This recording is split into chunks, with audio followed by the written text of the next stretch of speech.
दोस्तों नमस्कार। क्या सोशल मीडिया से शुरू हुआ एक आंदोलन अब देश की राजनीति को प्रभावित करने लगा है?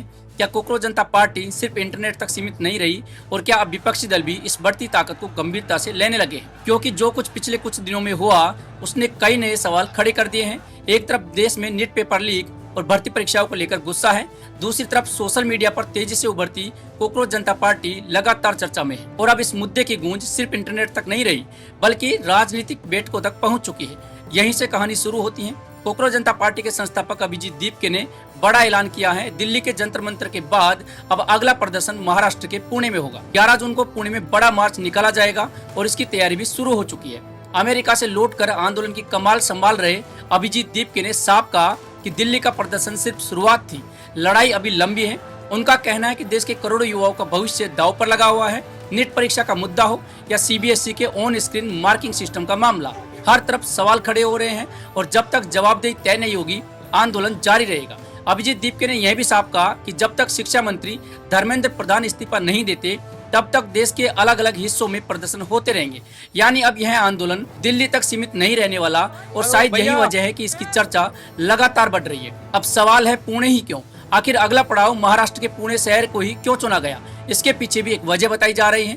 पुणे को शिक्षा और छात्रों का बड़ा केंद्र माना जाता है। देश के अलग अलग हिस्सों से लाखों छात्र वहां पढ़ाई और प्रतियोगी परीक्षाओं की तैयारी के लिए पहुंचते हैं। यानी युवाओं तक पहुंचने के लिए यह जगह काफी महत्वपूर्ण मानी जाती है। इसी वजह से इसे आंदोलन के अगले चरण के लिए चुना गया। सीजेपी के लोगों का कहना है कि इस प्रदर्शन में किसी राजनीतिक दल का झंडा इस्तेमाल नहीं होगा, यह सिर्फ छात्रों और युवाओं का मंच होगा और दिल्ली की तरह पुणे में भी शांतिपूर्ण और गांधीवादी तरीके से प्रदर्शन किया जाएगा। लेकिन इसी बीच एक और बड़ी बात सामने आई जिसने राजनीतिक हलकों में हलचल बढ़ा दी। दिल्ली में इंडिया गठबंधन की बैठक हुई।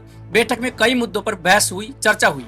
चुनावी प्रक्रिया को लेकर सवाल उठे, विपक्षी एकता पर बात हुई, पश्चिम बंगाल के हालात पर चर्चा हुई, नीट और सीबीएसई से जुड़े मामलों पर बातचीत हुई। लेकिन इसी दौरान कोकरोच जनता पार्टी का मुद्दा भी सामने आया और यही बात अब सबसे ज्यादा चर्चा में है। कुछ नेताओं ने कहा कि सोशल मीडिया पर सीजेपी को मिल रहा समर्थन एक बड़ा संकेत है, क्योंकि इतने कम समय में इतनी लोकप्रियता मिलना सामान्य बात नहीं है। वहीं कुछ नेताओं ने यह सवाल भी उठाया कि क्या लोग अब पारंपरिक विपक्षी दलों से निराश हो रहे हैं? क्या युवाओं का भरोसा कहीं और शिफ्ट हो रहा है? यही सवाल बैठकों में चर्चा का विषय बना और यहीं से मामला और दिलचस्प हो गया, क्योंकि कुछ नेताओं का मानना था कि इस बढ़ते प्रभाव को समझने की जरूरत है, जबकि कुछ नेताओं ने कहा कि इससे सीख लेने की जरूरत है। यानी सोशल मीडिया पर उभर रही इस नई ताकत ने विपक्षी राजनीति के भीतर भी सोचने को मजबूर कर दिया। और इसी दौरान एक नेता की बात सबसे ज्यादा चर्चा में रही और वह थे उद्धव ठाकरे। उद्धव ठाकरे ने इस बैठक में वर्चुअल तरीके से जुड़े, लेकिन उनकी बात ने कई लोगों का ध्यान खींचा। उन्होंने कहा कि विपक्ष को सिर्फ चुनाव के समय सक्रिय रहने से काम नहीं चलेगा, पूरे साल जनता के बीच रहना होगा, पूरे साल सड़कों पर रहना होगा, लोगों के मुद्दों को लगातार उठाना होगा। बताया गया कि उन्होंने यह सवाल भी उठाया कि आखिर सोशल मीडिया पर कोकरोच जनता पार्टी इतनी तेजी से लोकप्रिय कैसे हो गई? क्या लोग हमसे दूर हो रहे हैं? क्या जनता का भरोसा कमजोर पड़ रहा है? यानी विपक्ष के भीतर भी आत्ममंथन करने की जरूरत महसूस की जा रही है। इसी दौरान जम्मू कश्मीर के मुख्यमंत्री उमर अब्दुल्ला की तरफ से भी इस मुद्दे पर बात सामने आई।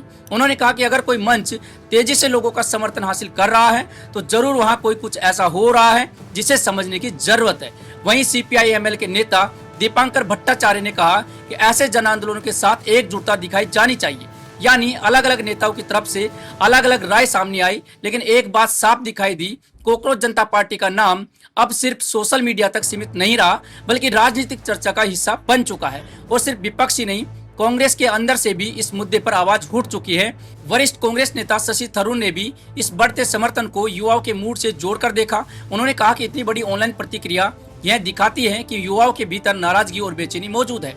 उन्होंने यह भी कहा कि बदलाव के लिए लोकतांत्रिक प्रक्रिया में भागीदारी जरूरी होती है। यानी उन्होंने चुनावी प्रक्रिया में हिस्सा लेने की सलाह भी दी। अब जरा इस पूरे घटनाक्रम को एक साथ समझिए। एक तरफ सोशल मीडिया पर तेजी से बढ़ता समर्थन और दूसरी तरफ जंतर मंतर पर प्रदर्शन, और अब महाराष्ट्र के पुणे में अगला बड़ा आंदोलन। यानी आंदोलन का दायरा लगातार बढ़ता दिखाई दे रहा है और शायद यही वजह है कि राजनीतिक दल भी इस पूरे घटनाक्रम पर नजर बनाए हुए हैं।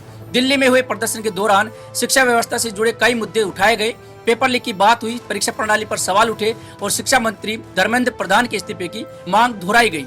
यानी आंदोलन का केंद्र फिलहाल शिक्षा और युवाओं के मुद्दे बने हुए हैं, लेकिन सबसे बड़ा सवाल अभी भी वही है, क्या यह सोशल मीडिया का प्रभाव है या फिर यह जमीन पर भी उसी तरह मजबूत होता जा रहा है? क्योंकि दिल्ली के बाद अब पुणे में प्रदर्शन की तैयारी हो रही है और यही आने वाले दिनों की सबसे बड़ी परीक्षा मानी जा रही है। अगर युवाओं का समर्थन इसी तरह बढ़ता रहा तो यह आंदोलन और बड़ा रूप ले सकता है और अगर ऐसा हुआ तो इसका असर सिर्फ सोशल मीडिया तक सीमित नहीं रहेगा बल्कि राजनीतिक दलों की रणनीतियों पर भी दिखाई दे सकता है।